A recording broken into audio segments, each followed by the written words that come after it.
everyone. Welcome to another exciting episode of the Working in Tech live stream. And today I'm extremely excited to welcome Diondria Brown, who is a program manager who pivoted into tech from social work as a tech support specialist at Apple. That's a role that's very near and dear to our heart, and we'll be learning more about that in a second. She's then taking as a tech support specialist at Apple. That's a role that's very near and dear to our heart, and we'll be learning more about that in a second. Sorry, 1 second. She's My It video. would not be tech. It would not be a tech conversation if we didn't have There you. was no tech challenges. Anyway, okay, great. So back to the Andrews intro. Again, we're going to be learning a lot about that journey and that transition. And she's taking a role of a senior solutions consultant at a contact center software company, spearheading innovative solutions and strategic partnerships over the past 4.5 years with a focus on artificial intelligence. I know that's a buzzword that everybody cares about today, and we're going to be learning more about that. Part of Deandra's impressive profile is that she holds an MBA from Indiana Tech, along with a bachelor's in social work from Indiana University Bloomington.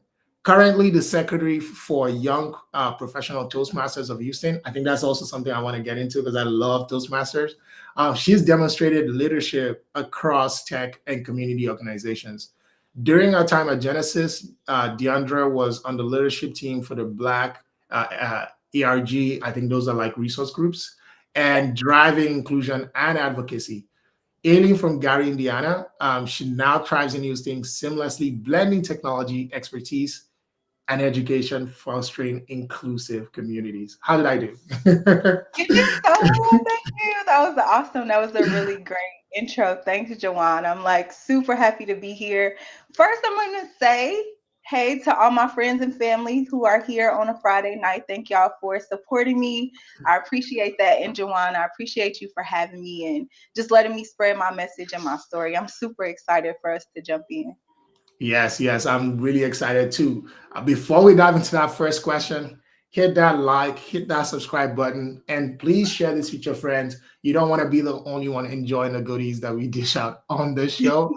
Um, Deandra, one of the places I usually like to start out is the very beginning. One of the core audiences that I make all of this for the content, the videos, and even bringing out amazing guests like yourself to come talk to them about is career transitioners. One of the things that I've seen leading a boot camp or making content over the last 3, 4.5 years is a lot of people in the community are super excited about tech opportunities, looking to learn and make that move. You've made that move yourself. What inspired that? Um, wow, I feel like that's a loaded question. But I mean, I'm gonna say the money. No, I'm just kidding. I feel like I had a passion that was outside of what I was doing, right? I found a niche and I just started to explore it, just exploring my strengths, exploring the things that were interesting to me. And I feel like it really landed me into the position and also just the grind, to be honest. Like as we go into the conversation of how I landed and pivoted into tech, it was really just by having a second job. So that was how I got my start based off of just, me just trying to find something more for myself. And one thing I do want to call out is I was there for everyone that is trying to transition into tech. I was there. It's possible.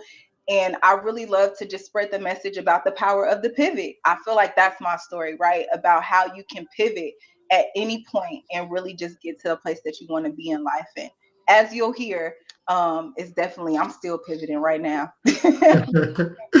So many years later, still in the middle of the pivot. Still in the pivot, I yeah. think something that really stands out to me now that you talk about like being there for people is when I led a training program for a nonprofit. One of the things that I saw was a large part of our population in terms of like the participants in the program were women. And a lot of them worked in three major fields. It was either education, social work, or public health, which speaks to one thing, there's always like this big drive to participate in the community, help people out, all of that. Was that also your own story of why you started out your career in social work? So it was definitely my story. I feel like it was from my family history. There were things that just happened, and it inspired me to be like, I want to give back. I want to go into social work. I want to help kids in need. I want to help families in need, and just be that person, right? I wanted to be that person, and that was why I went into the field originally. But once I got in, I realized that there are other ways to make impact. And Mm. I also I wasn't ready to continue to be a frontline soldier. So just a little background, I started in child services at 22. So I was a baby taking babies. So it was definitely it was a hard experience, but I definitely feel like it laid the groundwork for me to be the empathetic person that I am, to still keep and stay true to my morals no matter what industry I'm in. So I always give credit to the fact that I was a social worker. I was a family case manager knocking on doors with my little bag, but that was just the start of something great. I would say. But yeah, a lot of women are in that field. Most of the people that I work with were women. Most of the people that I work with when I was in education were women as well. I think we just have that passion to nurture and give back. And yeah. That's amazing, and that really checks with what my experience has been. So, hi Candice, hi Taylor, and hi Tara. I see a lot of. I think those are a lot of your friends. Welcome, Yes. welcome to the stream. So my next question for you is, what what was your tech transition journey like? So now that you kind of like zoned in on, there's a potential opportunity in tech. How did you make that transition? Were there courses? Were there resources? Were there people? How exactly did that happen for you? Well, I'm gonna tell you the truth, right? So it was really I stumbled into tech, to be honest. Like I said, it was really just based off of my ambition. I was working as a social worker, and I knew I was like, this is not it for me. So at that point, I decided, okay, I'm gonna go back. I'm gonna further my education. So I went back to school and I started getting my MBA.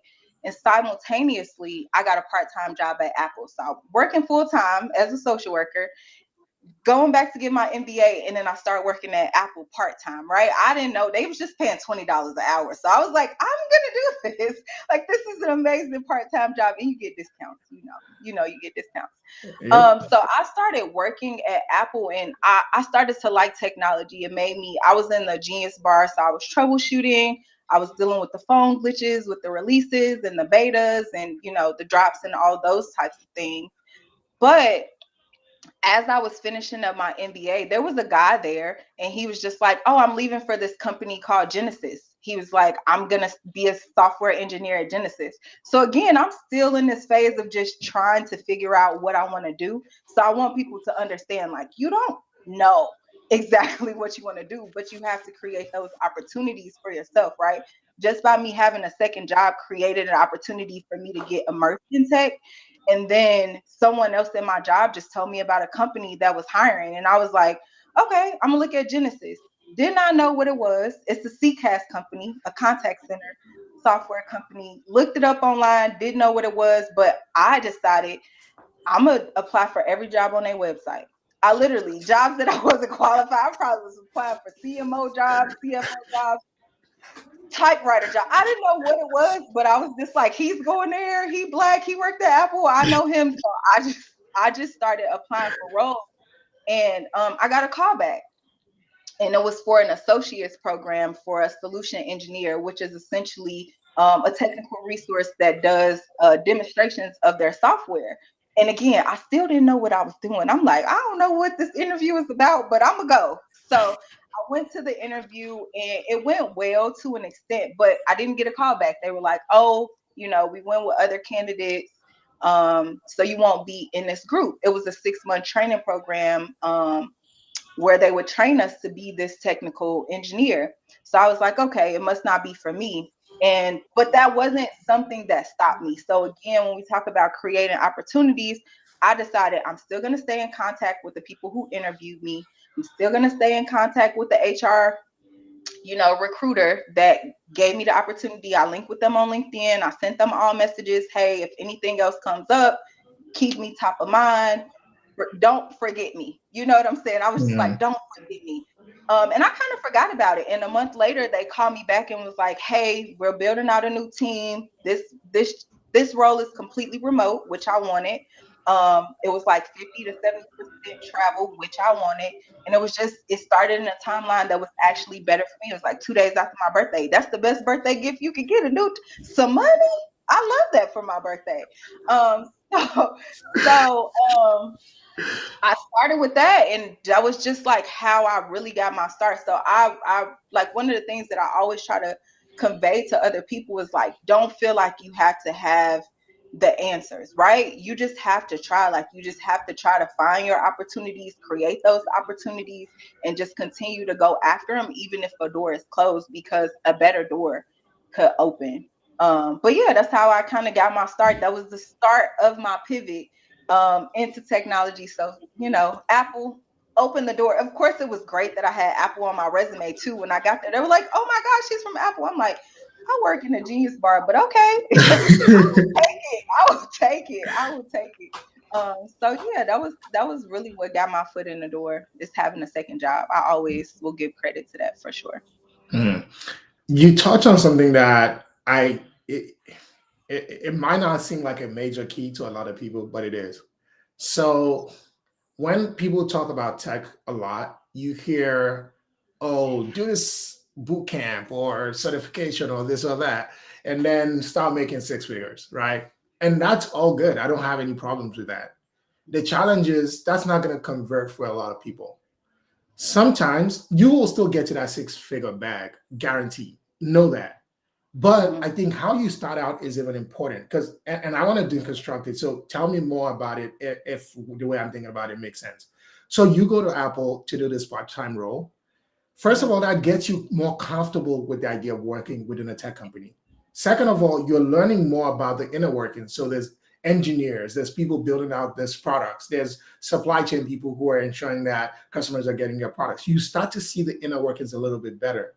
But a major piece that unlocks this whole puzzle is even seeing someone who you can relate with go to a different company, right? And now you're like, you know what? I don't even know about any other tech company, but this guy's, oh, Yeah. y'all gonna have me. We're gonna work together. And a lot of people sometimes underestimate the importance of that.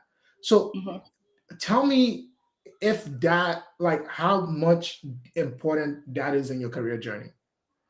I think that that's super important for me in my life in general, to be honest. Like, I'm a person that's done a first for a lot of things for people around me, and it's been based off of me seeing that it was possible.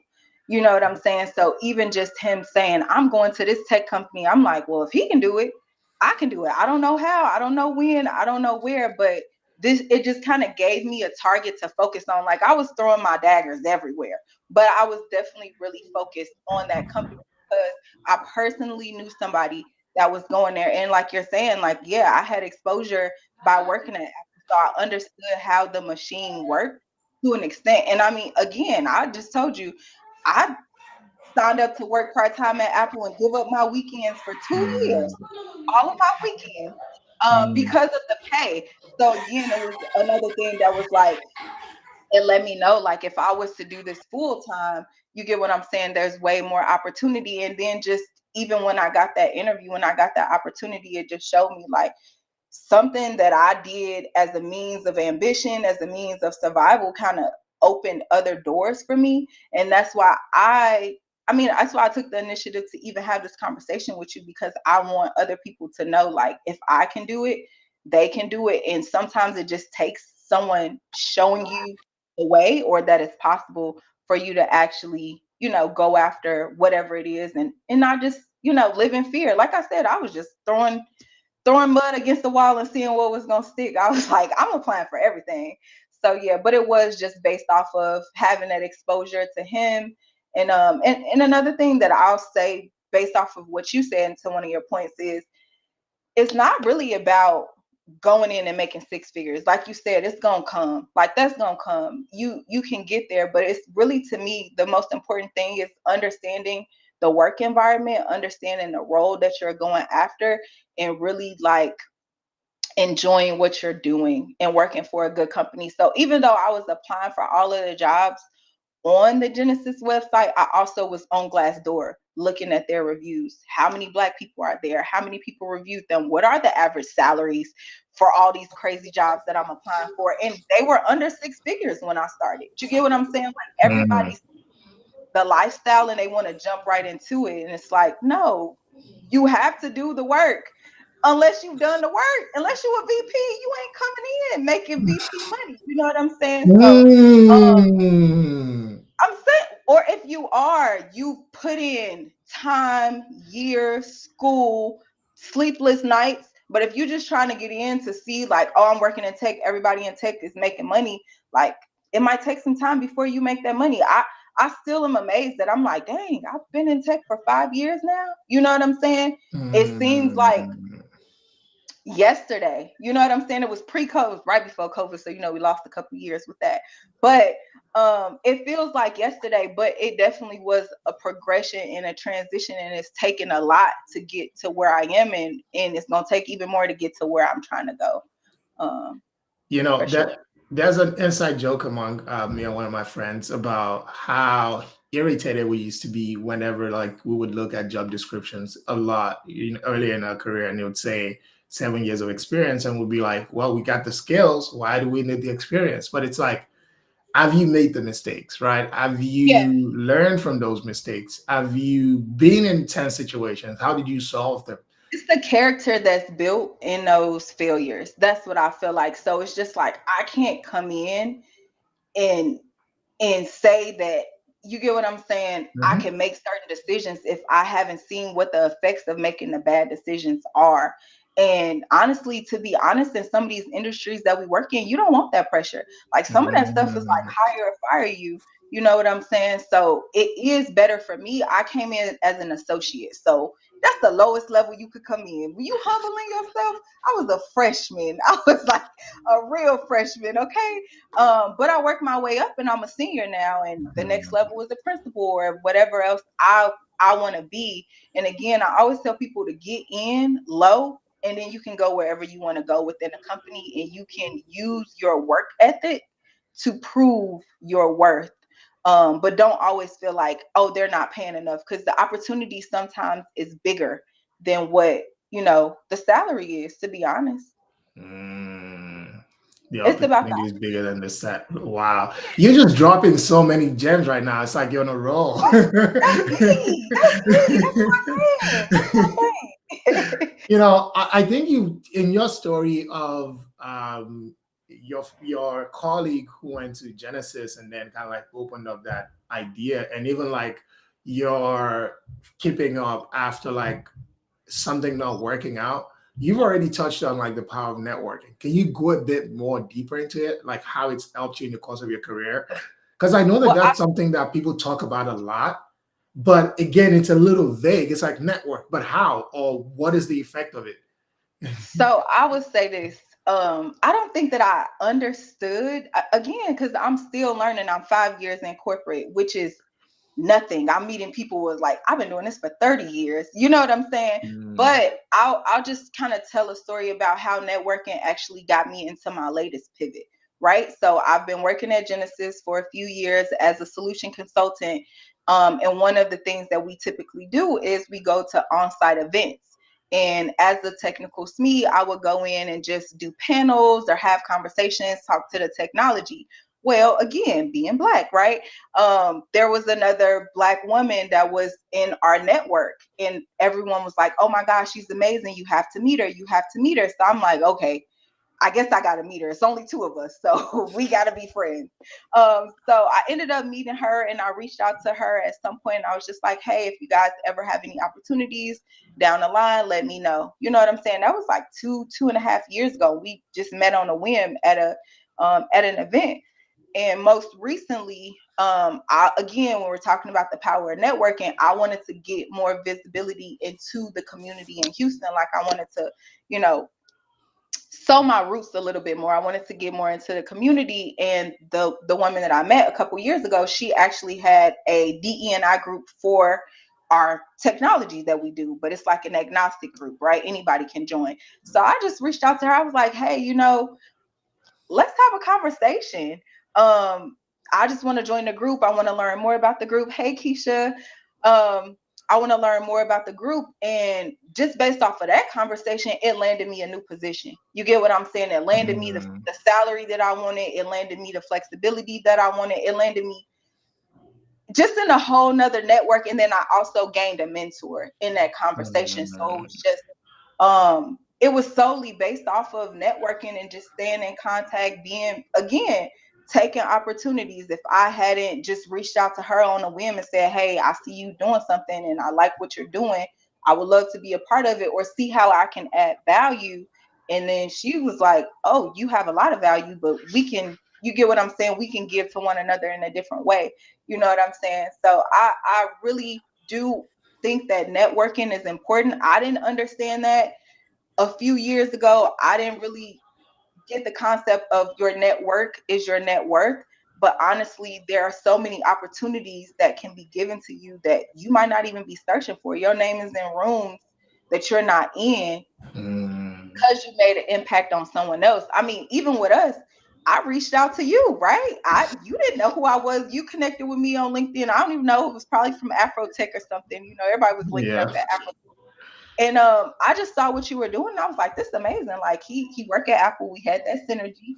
And I was just like, he's giving light to Black voices in this industry. And one of my missions this year is to spread my message and to just let people know, like, there are so many ways to do this. And there are so many opportunities that you can have, but you have to go after them. And you don't have to be so number focused. So I just took the opportunity to network with you. I was like, hey, I love what you're doing. Can I be a part of it? And boom. The answer is always yes. I just think that, it's definitely bigger than just having conversations. It's what value you can bring to someone, what opportunities you can give them, and also what they can give you and how y'all can, just be a force. Like, we're all out here with a similar mission and just trying to figure it out. So I definitely have been super focused on networking and just understanding the power of your network and the people that you're connected to and the people that they connected to could get you your next big break, your next big pivot, Yeah. What's interesting to me is that, so when it comes to like working in tech, a lot of people think about building a career, building like their technical skills, whether that's cybersecurity, all of this other good stuff. I think the big challenge comes with soft skills. And I think that is something that I see some people are a bit more intentional about doing it than others. Your being a part of Toastmasters tells me that you're in the initial group. Tell me about that. So listen, everything got a story behind it that I do. I'm not gonna lie. So again, I told y'all that I was the technical SME, right? So when I started Genesis, I was in training for 6 months. 6 months in, COVID happened. Boom. So I'm doing Zoom everything. Everything that I'm doing is behind the screen. When you behind the screen, you can have your notes over here. You can play magician. That's what solution engineers. We're a magician. We build stuff on stilts.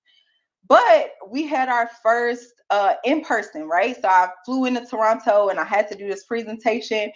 And when I tell you my nerves got the best of me, they got the best of me. And I left the podium after the conversation. I went to my room. I cried all night. I was up all night.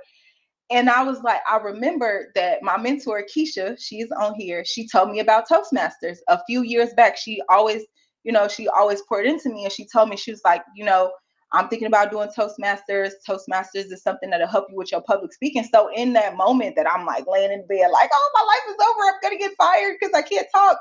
I just decided that I looked up the local chapter in Houston, signed up for it, went to their next meeting, which was ironically like in 2 days from when I was actually on their website. So I started with that. And when I say it just made a tremendous impact on just my confidence and just all of the things. And I had those things, but I was just rusty, right? Like we was in COVID, like we kind of turned into hermits for a little bit. Like real people wasn't real people.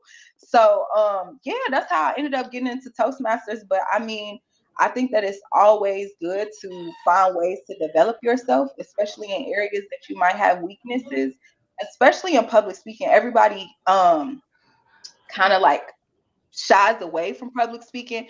I enjoyed it, but I had to just hone my craft and like become to get more confident. And I be saying that I'm doing TED Talks. I like to, when I do my speeches, I like to work the stage. I like to work on different things within it, outside of just talking in front of a group. But Toastmasters has definitely made a major impact on me, and it also has helped me to ingratiate myself in the community here in Houston. And I feel like I'm a part of something, like I have my own thing to do, or to prepare for, and just like a different community of just people that's working towards the same goals and trying to get better at certain things, for sure.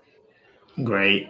So another thing that we're kind of like talking about before the show, right, is some of the misconceptions that, a lot of people from outside tech, maybe they've seen a video somewhere, or they've seen an ad, or they've seen an influencer talk about tech, and that's kind of like what they're basing their transition journey on. Given that you've been in this industry now about 5 years, what are some of those things that you can help some people watching this stream kind of like maybe demystify, if that makes sense? Oh, well, I already told y'all the 6-figure out the gate is like demystifying, right? Like I started in the trenches. But I also want to just make sure that everybody understands, like, it's your race and you do it at your own pace, right? So people may look at where I am right now and feel like it's an instant success. And I just told y'all about a journey from 2014 to 2019, 2020, that it took me just to find my footing in the place that I was going to be. And I'm still finding my footing, right? I'm still doing a pivot. I'm still trying to find where I best fit. But I also think that one of the misconceptions for people that aren't in tech is feeling like you need a bunch of certifications, or that you have to be technical to be at a tech company. So when I meet people, I always try to find out what they do. So for instance, when I was at Afrotech, I was, standing in line, you just meet a whole bunch of people. And there was a girl, and she was like, "Oh, I'm an attorney, but I want to get in tech." And I was like, she was like, "So I'm gonna take this AWS." And I was like, "Girl, you are an attorney. Like, why would you went to school to be an attorney? Do you know that they have attorneys at a tech firm?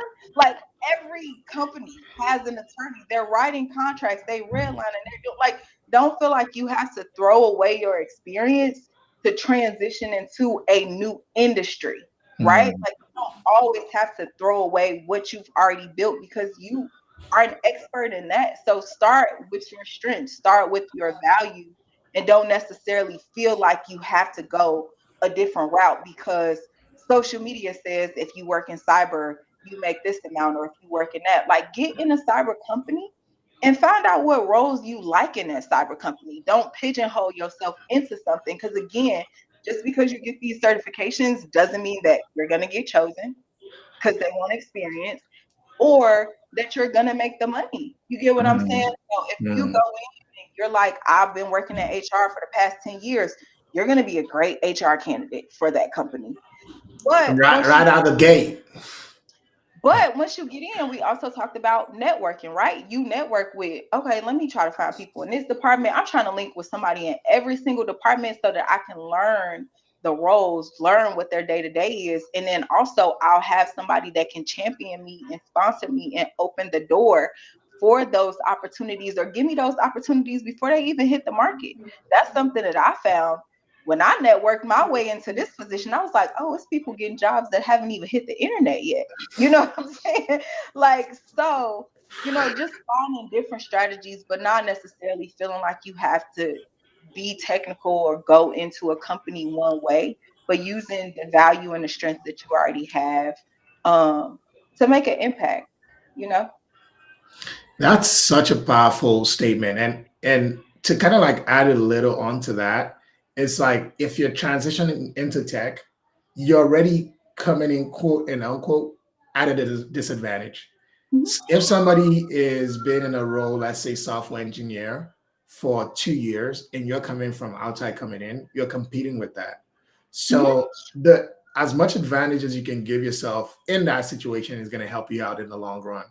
And I think people have to be aware of that, because even if your goal ultimately is to get to certain positions, I've actually seen this happen in real time where you apply to, let's say, a project manager role, but the recruiter looks at your resume and sees you're like a strong product manager potential. They can actually deny you because they might think this person is only targeting this project manager role to get in the company, where it'll be a lot easier to transition to a product role, versus meaning that whoever hires them will be in the market again for a project manager soon. Because you can move. You Because you can can move, right? move. So Yeah. again, that's why like it's so important, even if you have your eyes on a role down the line, but put yourself in a position of strength at first. It will be a Absolutely. lot smoother. Like a lot of people who've been on this show. I mean, if you think about it, you basically went from that tech support situation now into this consultant role. And it's almost the same for everybody. Like once you're in, anything else you want to do becomes a lot You could easier. do it. I literally could have done anything except for be the CEO, but I would have been good, But I could have did anything once I got in, right? Yeah, So, and again, once you get in and you build your brand, you build your network, like people are going to sponsor you. I knew directors, I knew CMOs, I knew SVPs. It's like once you build your alliances, those opportunities are going to come, or even your own boss. If you have a great boss and you tell them what you actually want to do or what your goals are, because that's a part of their job, right? To find out what are you really interested in, what's your career trajectory, what do you want to do next, what are you, what are you seeking to do? And if you tell them like, oh, I love this position, but I'm really interested in product management. Okay, well, I know a product manager. I'll see if you can shadow them or taking the opportunity to do that on your own is another way to do it. I think there's a million ways to skin a cat, and I just don't want people to miss out on opportunities because the focus is just so rigid, or it's just so tunnel vision. It's like get in where you can and you can move around. That's how I always say. Get in as long as you're in the company, you good. You can do whatever once you get in the door, for sure. that's true. One of the things that I hear people talk about a lot that I think is really important is transferable skills, right? The ability to take so, so there's the technical skills. Let's say you're a lawyer, for example, the ability to go be a lawyer at a tech company. But the even like soft skills that I've kind of like seen in your career where you're working with people, in social work. Now you go to tech support and you're solving technology problems for people, but you're still working with people, and now you're working in a much more senior role, but you're still working with people, Yeah, right? for sure. So a lot of those skills from that first role is transferring over. One, So my how would mom go ahead? Oh, I was just gonna tell on myself. My mama always told me I was a charmer, so these skills is in me, not on me. Now I'm just playing. But but I do think that your transferable skills are important, right? Like even when you were talking about like how you can stack your resume up to look qualified for a certain position, or things that I was looking for in other people that I would interview, because a part of my journey as well, when I was at Genesis, they started to bring me into panels. So I was interviewing sales reps. I was interviewing people that would be coming into our team. And for me personally, because I am a personable person, that was a lot of what I was looking for. I was looking for soft skills. I was looking for transferable skills. You know what I'm saying? Like, how can these things fit and align? And then another thing that I would love to just say is, as I was in those processes, I learned that in tech, they're not even really looking for you to have a degree. So for all the people that are feeling like, oh, I got to go back to school or whatever, certifications good, nice to have, but really it's the skill set. So for me, when I was in those conversations, it's like, do you know the technology? What have you built? How can you show it? And this relatable? Because I was one of those solution consultants that I still had a personality. You get some people that are super rigid and they're super technical, and I'm like, I just want to tell a story. I want it to be in layman terms. I want everyone to understand what I'm saying, but still talk to the technology, but that was something that I also was looking for, right? I was looking for those soft skills. Can you explain something to someone, whether they a product manager or they just a manager on the call, you know what I'm saying, from the contact center? Can you explain something that everyone can understand? Because everyone that's on your calls is not always going to have that, that background knowledge. So the soft skills are super important. That's how you build your network. That's how you build your allies. That's how you build your champions. And you get your mentors. And that was another thing that I recognized as well. It's like, it's really, you need a village everywhere you go. So it's not just for your home or for your family or for your network. Like at work, you need a village. You need your work bestie that you're going to vent to.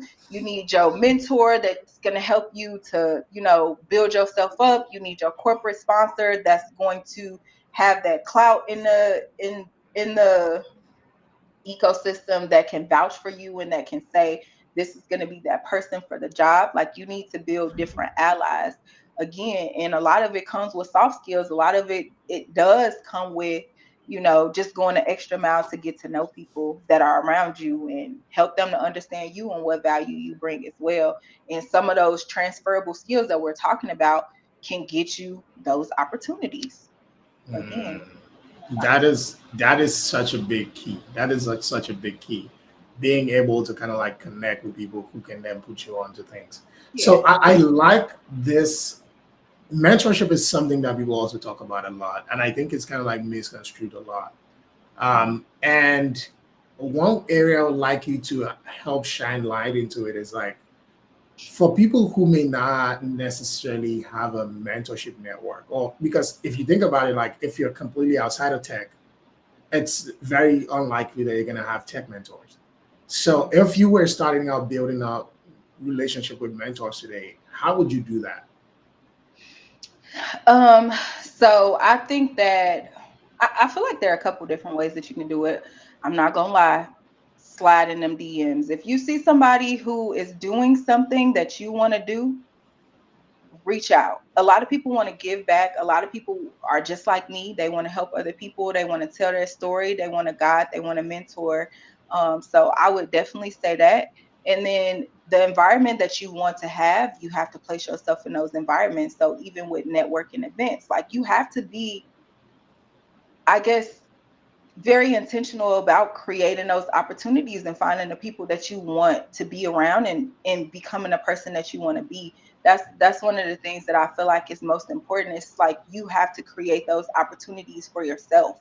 You can't just be like, oh, I hope somebody mentors me. You got to say like, hey, I'm really out here trying to figure it out, and I would love to have some guidance. Like, anything that you can give me once a month, 30 minutes, every other month, once a year, like whatever you can give me to just, you get what I'm saying? Just like put more in your tool bag is what's going to be most beneficial to you. But I also feel like another thing of importance is understanding the dynamic of a mentorship relationship. Like, they have strengths and you have strengths. So it's not just they're above you because they've been doing this for forever. They have wisdom, but you also have wisdom too. So it's value that you can bring to the conversation, and people are going to give you more of their time when you are bringing value, and they see that the value that they're bringing to you is actually going somewhere, right? Like, nobody want to keep giving you advice and you're never taking it, or you're not making an initiative to create opportunities for yourself. So it's a two-way street, and that's something that I've learned, something that I love. And again, there are so many people that want to give back to other people. I'm one of those people that I'm like, I would love to mentor somebody. There's people that write me on LinkedIn. They're like, hey, can I get a 30-minute call? Absolutely. Can I get a referral? Absolutely. Like, I'm going to help in any way I can. So just know that most people want to give back.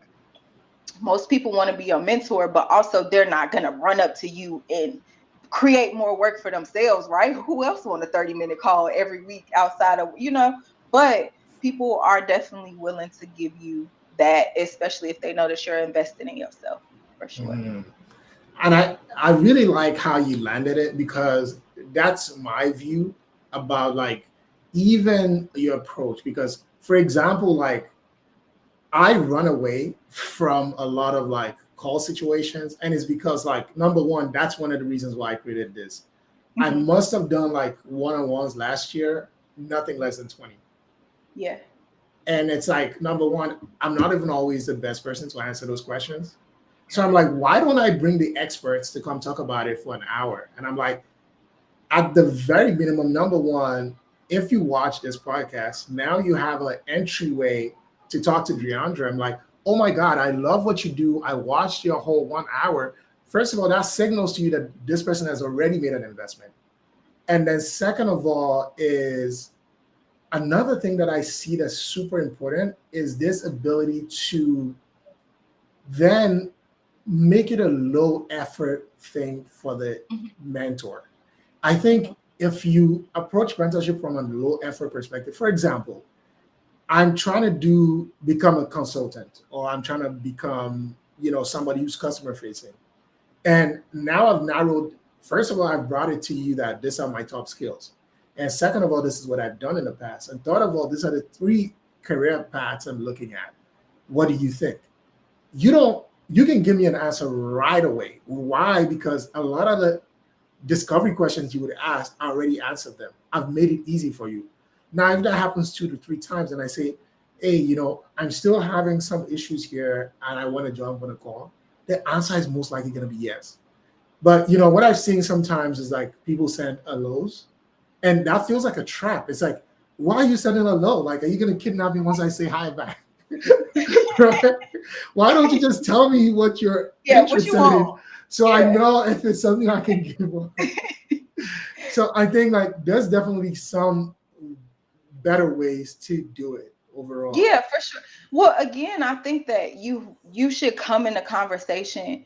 I'm gonna take it a step back, right? Like, I love to help people, but one of my things, I'm a bootstrap person. I made my way through the bootstraps, so I always feel like you have to be helping yourself in order for me to help you. So again, when you're having those introductory conversations, I need to know really, like, I want to hear your plan a little bit and know that you have some, like, I can't get on the phone with you and try to help you figure out your life.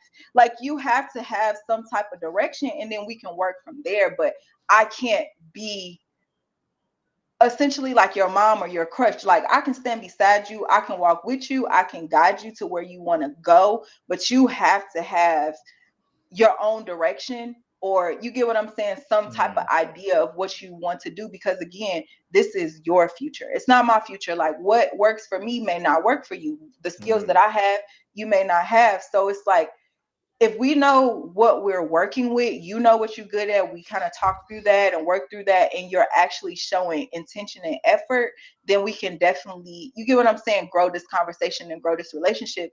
And for me, one of the things that I've recognized in mentorship is, one, you got to be open to feedback. Keisha knows.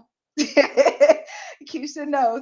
But you have to be open to feedback, right? And getting comfortable with that criticism. You know what I'm saying? Like, everybody thinks their stuff don't stink, but when somebody really cares and is invested in you, they're gonna tell you right from wrong, and you're not always right. So you got to be open to that feedback. And again, you have to have that drive yourself. As your mentor, I don't want to be your accountability partner, right?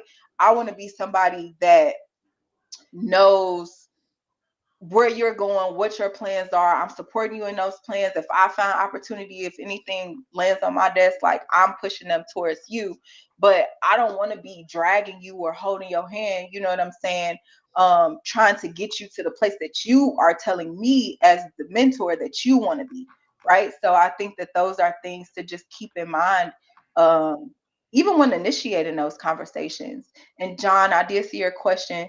So John said, loving this conversation. Hi, Diondria. What are some common mistakes that tech newbies should avoid? One thing that I will say is, don't call yourself a newbie. You are new to the tech industry. Don't call yourself a newbie. Don't let nobody else call you a newbie either, because they trying to sun you. They trying to sun you. But I think that some things that can be common mistakes is just getting too comfortable too fast. Like, I think that you should always understand that you are in a professional environment, so you should always remain professional until you build trust in those environments.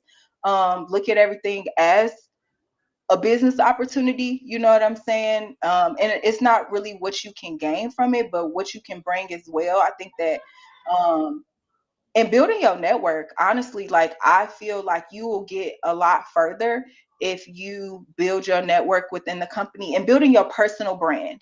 So that is something that I'm also working on this year. I don't want to use my LinkedIn to promote my job. I want to use my LinkedIn to promote myself. So I want to Mm, share my strengths. I want to share my story. I think you should definitely be using LinkedIn to build your, for lack of a better term, the cloud around you, right? What's good around you? What's your story? How are you making waves in your community? You get what I'm saying? When you're volunteering, post that. All of the positive things that you are doing, lean into those things in that character and that career development. So if you can take some extra courses on the side, if there's some books that you can take, all of those things that you can read, all of those things are going to be helpful for you.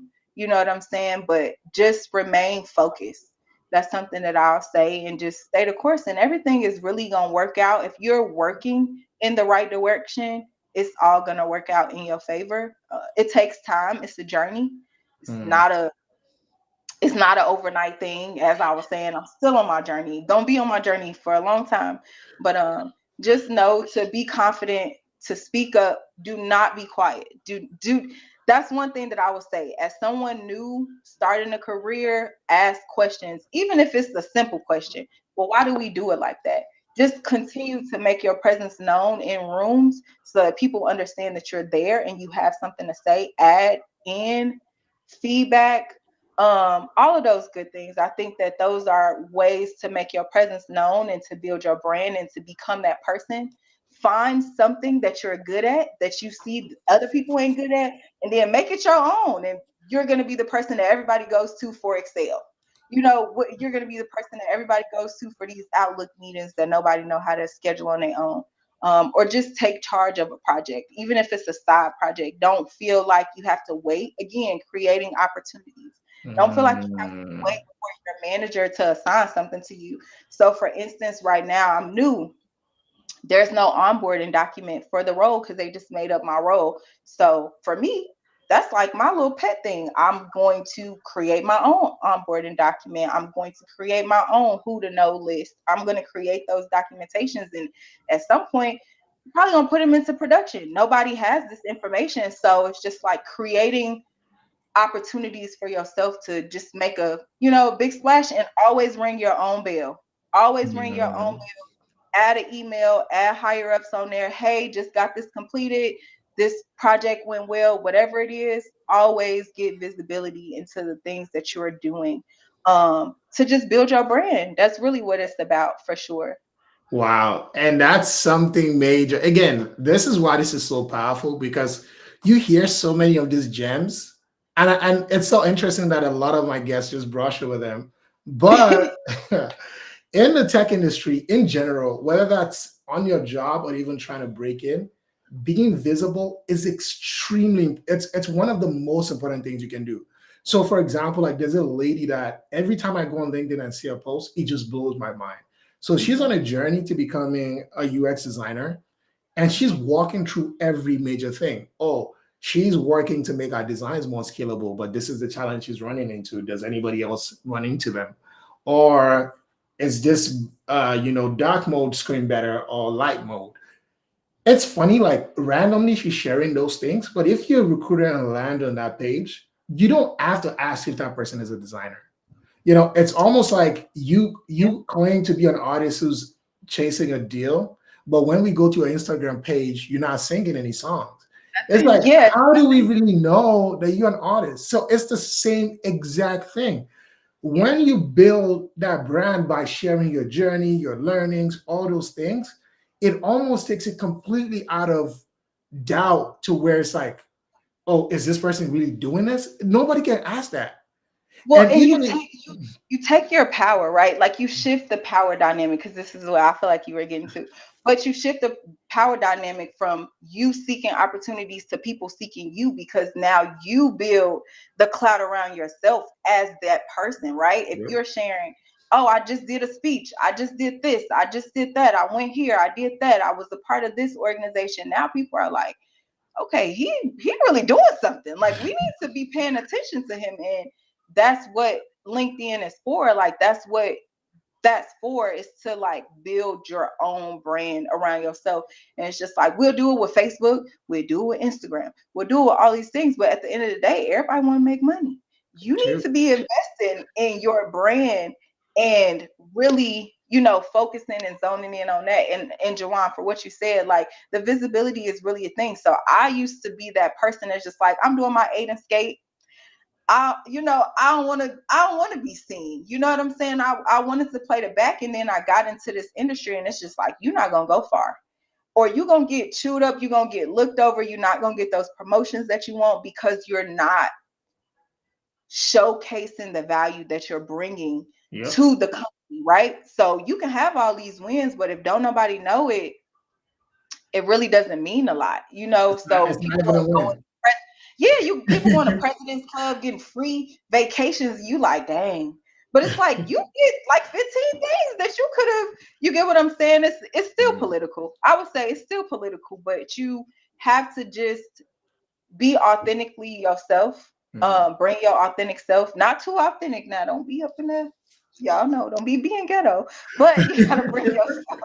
You know, you gotta bring yourself. And most people really, they want to meet somebody that's different. We don't want to be robots. We don't always want to be the same thing. And that's what I feel like I bring to every opportunity that I have. Like, I'm myself, right? I'm gonna look like this. I'm gonna dress how I want to dress. I'm gonna have whatever conversation we're gonna have. I'm gonna tell a joke, and I'm gonna just be myself. And people, you know, they enjoy that.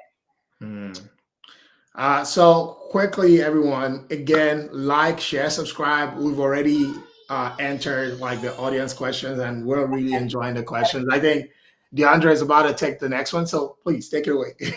All right. So Maxine is asking, what is the career path to a program manager? Honestly, there's so many different program managers. So I would say Jawan kind of gave me like an ambiguous title for program manager, but I'll just explain a little bit of what I do as a program manager, and maybe some ways that you can get into the type of industry that I'm in. I really want everyone to write this word down. It's called CCaaS, CCAS. I work in the CCaaS industry. It's contact center software. There are not a lot of brown people in this industry, and there is a lot of there are a lot of billion-dollar companies in this industry, and there are not a lot of us at these companies. So look into CCaaS. UCaaS is cool, but CCaaS, contact center software, there's a lot of opportunities there. So currently, I'm in a program manager role. As for our partners, so basically partners that sell the software that we sell. So a lot of what I'm doing is building programs to incentivize our partners to bring us deals. So I'm in sales, pre-sales, but I'm in a sales process, right? Also, a lot of money in sales.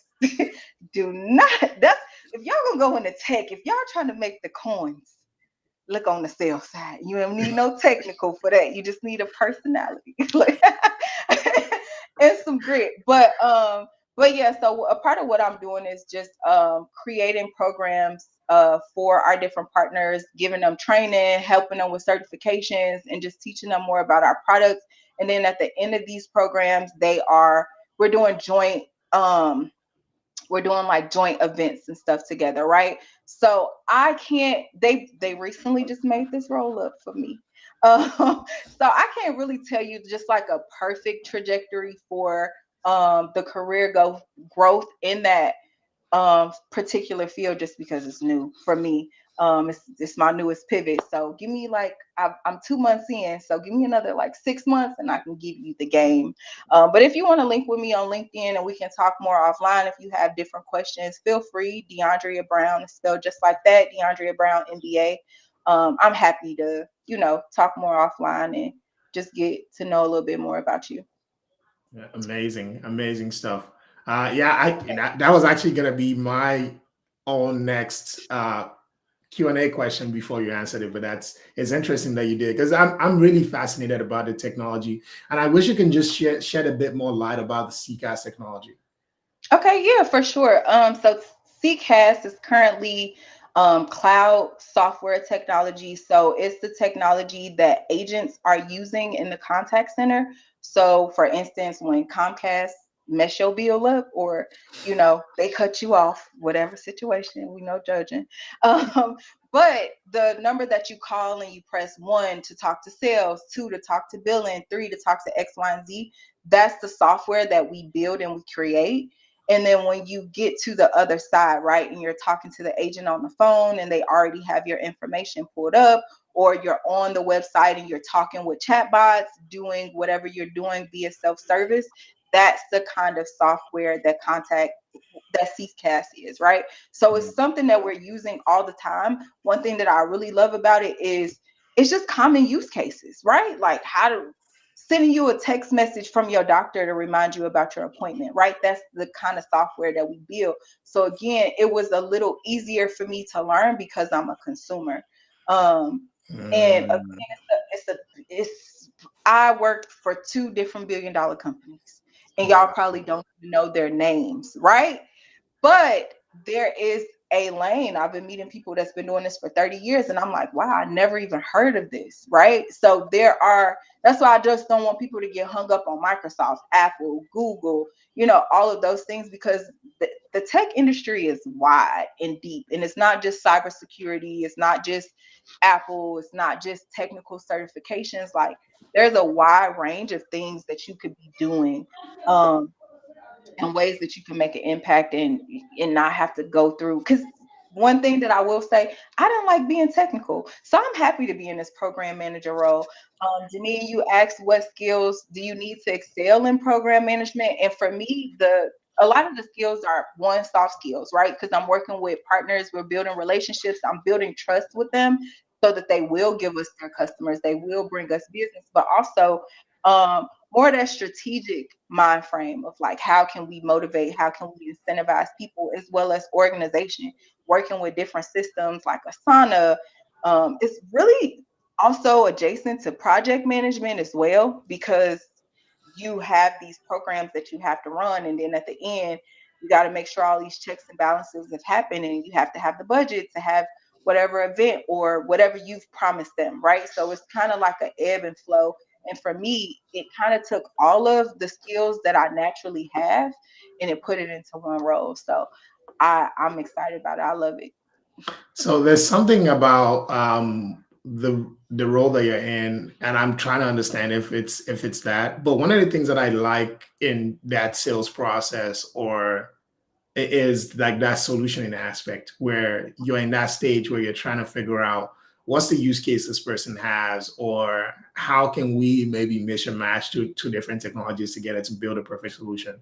Oh yeah. One, is that your role, and do you enjoy kind of like feeling like Uh, a scientist? that was my role. So that was my previous role when I was a solution engineer. That was what I was doing. I was literally solving customer problems. So for instance, Macy's, they would be like, "Oh, we have an influx of calls. They're going to the wrong departments. People aren't able to pick them up, etc." So I would listen to all of the issues that they were having and find ways that our technology would solve for those issues. And then I will also look at what other systems are y'all using? Are y'all using Salesforce? Are y'all using Teams? Are y'all using Zendesk for ticketing? Like what type of agents do you have? Because we all know like you got sales agents, you got troubleshooting agents, help desk agents, all kind of things. Even for our businesses, we have internal agents, IT, you got to put in a ticket to get something done by IT. So all of those things were something that I had to know and understand to basically build out a framework and a solution for them. Whereas now I'm more or less like I'm kind of in a salesy type of role. So I'm just like, y'all want to do business with us, y'all want to sell our technology, how can I incentivize y'all to bring us as many deals and make it as easy as I can for you guys to work with us as a company and, you know, bring the money in. That's all it's about. So it's a lot around enablement. Yeah, a lot around enablement. Yep, for sure. That's so interesting. Again, sales is something that, like you rightly mentioned, I think is a very, very lucrative field. It's a very interesting field, and I think to be honest, I think it's a field that a lot of Black and brown people would actually really thrive in. Yeah, for sure. That's my opinion. They love us. That's so amazing. Hey, this is usually, we're at time and I want to be respectful. So again, but usually I leave this last spot for you. So if there's people you want to shout out, something you want to shout out, particularly if you have a course, career, whatever it is going on, please feel free to do so now. All right. Yes. Shout out to my friends and family who are here at 6 or 7 o'clock in their time zone. Candace, Taylor, my aunt Tara, my brother DeAndre. Like, thank you guys for your support. I'm so grateful. Again, I'm just so happy to have the opportunity. Thank you, Jawan, for just giving me the space to be myself and to tell my story. And for everyone else that had questions, like I said, find me on LinkedIn, Diondria Brown /MBA. Got to put the respect on my name. But yeah, that's all I have. And thanks so much for everyone's time today. I appreciate it. Wow, that's amazing, and thank you so much. You're a real natural. I've enjoyed your journey. I've enjoyed your stories, and even like the little. And Felicia, my aunt Tasha, hey, she says, so I didn't mean to leave you out. I can't see nothing but the comments, guys. Okay, I think that's our show for tonight. We'll see you another episode of Working in Tech. This is actually the second part of a trifecta weekend, so definitely got another one coming tomorrow. This is the Super Bowl of the Working in Tech podcast. I'm the MVP though. I'm the MVP. All right, thank you so much. Thank you so much, everyone. Thanks, guys. Love y'all.